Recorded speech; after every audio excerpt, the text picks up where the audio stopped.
ऋषिकेश में गंगा जी के किनारे एक संत रहा करते थे। वह जन्म से अंधे थे। उनका नित्य का एक नियम था कि वो शाम के समय ऊपर गगनचुंबी पहाड़ों में भ्रमण करने के लिए निकल जाते और हरि नाम का संकीर्तन करते जाते।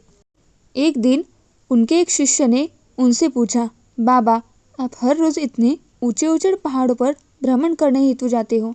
वहाँ बहुत गहरी खाइयाँ भी है और आपको आंखों से दिखाई नहीं देता। क्या आपको डर नहीं लगता अगर कभी पाँव लड़खड़ा गए तो? बाबा ने कुछ नहीं कहा और शाम के समय शिष्य को साथ ले चले।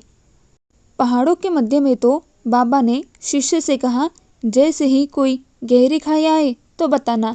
दोनों चलते रहे और जैसे ही गहरी खाई आई, शिष्य ने बताया कि बाबा, गहरी खाई आ चुकी है। बाबा ने कहा, मुझे इसमें धक्का दे दे। अब तो शिष्य इतना सुनते ही सकपका गया। उसने कहा, बाबा, मैं आपको धक्का कैसे दे सकता हूँ? मैं ऐसा हरगिज नहीं कर सकता। आप तो मेरे गुरुदेव हैं। मैं तो किसी अपने शत्रु को भी इस खाई में नहीं धकेल सकता। बाबा ने फिर कहा, मैं कहता हूँ कि मुझे इस खाई में धक्का दे दो। यह मेरी आज्ञा है और मेरी आज्ञा की अवहेलना करोगे तो नरकगामी होगे।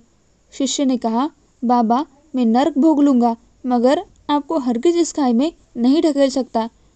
तब बाबा ने शिष्य से कहा, अरे नादान बालक, जब तुझ जैसा एक साधारण प्राणी मुझे इस खाई में नहीं ढकेल सकता तो बता मेरा मालिक भला कैसे मुझे इस खाई में गिरने देगा?